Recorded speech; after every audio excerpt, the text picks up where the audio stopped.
در حد بنز میباخت توش آپشن ریخته. با گوشی دمای خونت رو تنظیم کن. برای آموزش راه اندازی وای فای اول ریموت رو روشن میکنیم و 6 بار دکمه بالا پایین رو میزنیم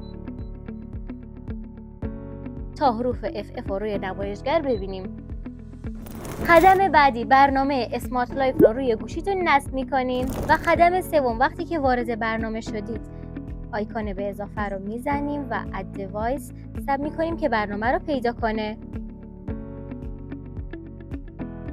و دو نکته کلیدی این که گوشیتون حتما بلوتوثش روشن باشه و برای اولین بار هر دو دستگاه به وای فای وصل باشه. آسایش و رفاه با کولرگازی های AV جنرال.